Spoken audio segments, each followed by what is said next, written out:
Welcome to Flosstube and Variety Show number 171. Today is Friday, September 26th, 2025, and I'm Emily Williams in Chapel Hill, North Carolina. Thanks so much for joining me today. I have a little bit of a cold, so I think this is probably going to be shorter than usual, although who knows, sometimes I say that and it's not at all. So I'm again trying this new setup where my camera is not where it used to be. Although now my screen mirroring at least is vertically below it, so maybe it will be less distracting when I look at the screen to see what's up. And anyway, a few of you left a comment or let me know that it was fine last time. Thank you. Yes, so Flosstube has to do with cross stitch and Variety Show has to do with something else, and we'll see what that is in a moment. Cross stitch. I worked on Bertram Savile Ogle last week, a couple days, and I think that what's new is all of this over here. I think this is new. Whoa, what was that? I don't know what I'm seeing. Or what you're seeing. So I did this and I followed this border. Where am I? Down somewhat. I mean, I could have kept going, but you know, I had other things I needed to do. For instance, I finished the Jane Greenoff, which I'll show you in a minute. But I also worked on, so when I had finished Jane Greenoff, I sort of lost my drive for cross stitching, and I just was sort of sitting here watching YouTube videos and not really doing anything. And so one of the things I said was, oh, let me think about what are my goals for the year? What other things am I trying to accomplish this year? So I did work on Under the Roof somewhat, and I'm not going to show that this week. I'll show it next week, partly because I forgot and it's in the hoop and all that. But I also did pull out Margaret Hutton, Hands Across the Sea. This was the retreat project a year ago this past May for the Queen City Sampler Guild. And I want to finish this year. So I did a lot of work down here in this central part. You can see the whole thing. Sorry, there's light behind me, isn't there? Oh well, you can see it. But I worked on this. Here we go. But this is very weird. Sorry. I worked on that motif, the big flower in the middle, right here. The interesting thing is that the flower itself, she stitched it off by a thread so that it would be centered on her urn. Now, you know, there are a lot of ways that she could have chosen to do that. I'm so sorry. She could have made the urn an odd number of stitches wide, but her urn is an even number of stitches wide, and in so doing, it doesn't even make it exactly centered on the whole thing. So perhaps it was an exercise. Perhaps her teacher said, now I want you to center the flower on this even number of stitches urn and see how you get along. So that's coming along. I have peacocks and things to come. I worked on Harriet Salt. Everything seems to be Hands Across the Sea. It really mostly is these days. This is a Bristol Orphanage sampler, and I am just carrying alphabets across. Let's see, here I carried this third line is all the way across, and then I'm working down in this area, you know, bringing those rows across. This is 37 count legacy linen in Russian tea cake. Can you see this? Sort of. It's going to be huge. I don't know how I'm going to show this as time goes on, but I did these, finished out that third letter of the alphabet, and I came over here and worked on some of that. It's very complicated to get over the page breaks in this. So what I have been doing is I've been taking the pattern and I've been writing in X's to show where the stitches are that don't show up in the overlap in order to try to get a little more context for making the transition. Even so, it's hard, but this is DMC 321 one strand. I really enjoy this. It's the kind of thing, I mean, I do like doing alphabets, and it's the kind of thing that I could do a lot of, and I have no idea what I'm showing you. A tiny bit only on Hannah Green. I am not going to be caught up with the September goal, I don't think. Partly because I'm sort of saving this to take, but one thing I did do is I did most of the 5th line of the over one verse.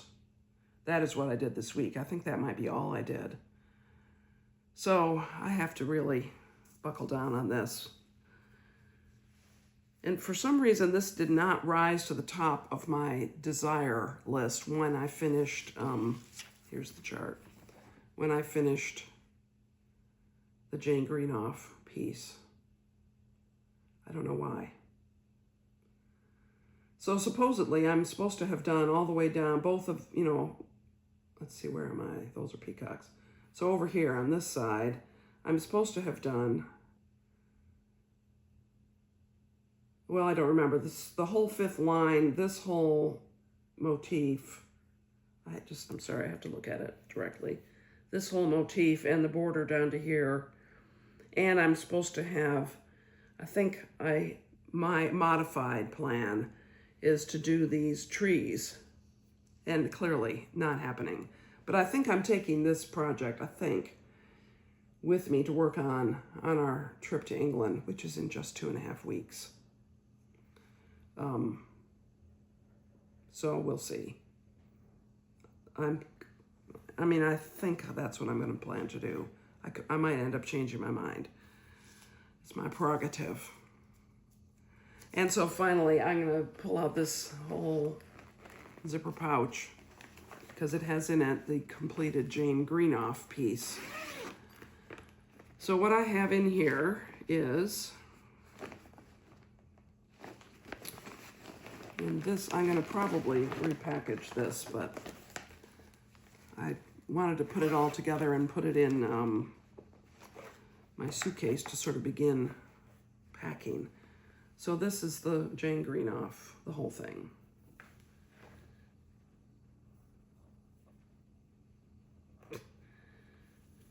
It's very weird. Have I said that enough times? So this is the newest panel that I finished. I sort of squeezed those purple flowers in there. And it's interesting.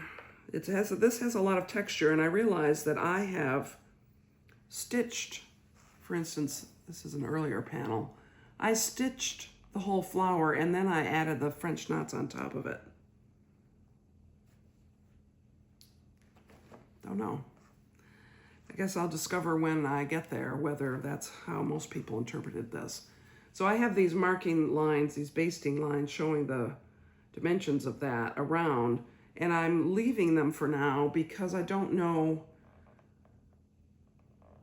whether they might be helpful when it comes time to trim down this whole fabric and make the item in our workshop. And I still have to iron this for sure. And then the other thing that's in this package is this I showed you last time that I finished, the little Ray Niles project. So the other thing in here is that one of the things we're supposed to bring is fabric to line the pockets of that Jane Greenoff Hussif. And I have been given by Cindy 2 options. One is this gorgeous red Dupioni silk. I mean, it is the most spectacular red color. I can't remember what she said she used it for. I mean, she probably should have made a dress out of it. And the other is this beautiful greenish color. Let me see if it's it's hard for me. It isn't really the color. It's a greenish aqua, sort of. And it's, you know, it's one of these shot woven. That's how Stupione silk is. So that there's a different color weft compared to warp silk. This is a fat quarter, essentially, of it. And I gave Leslie a piece like this. But Leslie, don't bring yours, because this is enough for 6 of these little Hussifs, I think. And so just keep yours and line a pillow with it or something. And then the other thing I have in this envelope is we were asked to bring an awl if we have one. Well, I do have one, and it's as sharp as can be.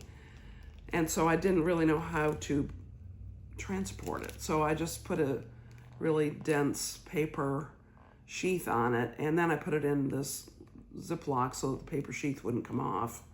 And then because the Ziploc was a little too big, I rubber banded the end of it, gave it a little pigtail so that it's wedged in there pretty tightly. So that's, you know. And the other thing I have here is I had made some business cards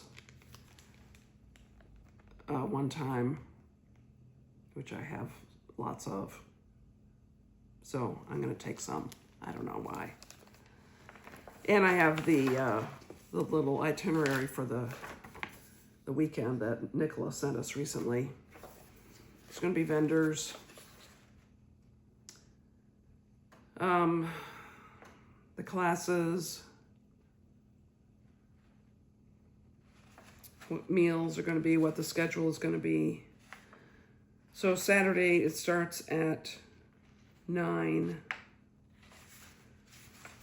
in the morning, and Sunday it starts at 9. And then there's a bunch of things going on Sunday afternoon, and the event will close at 4:30, it says. And so Leslie and I are working on how we're getting from Swindon to London, and in particular, we're trying to meet up with Mark Goodliff of Cracking the Cryptic fame for probably supper. So we have to work some things out for that. Swindon doesn't participate in Uber, and so we are going to use some sort of a taxi service, and there are quite a few options that do long distance, 60, 70 miles from our hotel in Swindon to our hotel in London. So that is on my to-do list today. So interestingly,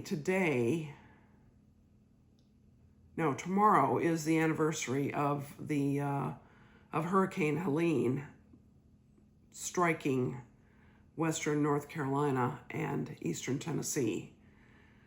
And it's so strange that that's been, I'll say, only a year ago. It seems like a lot longer ago. But on the other hand, it seems so recently. This is what we can say about so many events in our lives, isn't it? That it's so hard to comprehend how much time has passed. But yes, it's been a year. It was a very strange day. We were heading to Winston-Salem area to celebrate a friend's birthday. And the husband of our friend called and said, hey, if you feel like the weather's too iffy and you don't want to come, we would understand. And I'm thinking, well, it's fine here. I think it's fine. I wasn't really attentive to the fact that my son and daughter-in-law were in the path of this major storm, and just how major a storm it was. And I'm not sure they really knew either. I mean, school was closed in advance of the storm, so there was some amount of knowledge. But they were out of power from around 10 o'clock in the morning on that day, maybe a little later, for 2 weeks. And that was minor. They had very minor damage to their house, and extremely minor damage to their house, and some damage to their property if some big trees fell. And the biggest thing was the inconvenience of being with no power, which meant that they had no water because they have a well which has an electric pump. And so they came. I mean, if you look back at my videos from a year ago, you'll see more details about this, but they visited her dad and his wife for a couple of nights to sort of get oriented, and he had a generator for them and a big battery that they could charge their devices on and run their microwave on if they wanted to, things like that. And then they came to us for 2 nights, I think, and did laundry, and they did a lot of laundry. And, had air conditioning and running water and showers and food that was cooked for them and that wasn't in the form of things that they heated up in a big pot of boiling water on their solo stove, which is how they were managing. I mean, they were very resourceful. They're very resourceful people. So, from that standpoint, they did very well. But, of course, the whole area was devastated. And is still, it will never be back the way it was before. Even the human-made, the natural features of many rivers were, channels were worn out deeper, and forested hillsides fell down, and mudslides and landslides happened because of so much rain. So from the natural features, there are going to be changes that are permanent, but even the human features of things that were damaged that humans built, part of the infrastructures, some of that will never be what it was. So it's, it was a major event. School was out in that area for Scott's school, which was a public middle school, and the whole public school district in Avery County had no school for 6.5 weeks. So that was a lot of time. And I'm not sure whether the teachers provided work for students.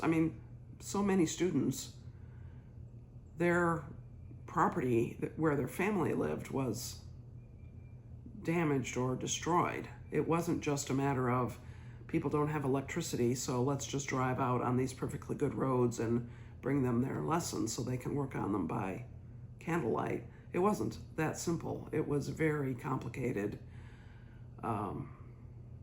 situation, and the loss of life and loss of property, loss of livelihoods.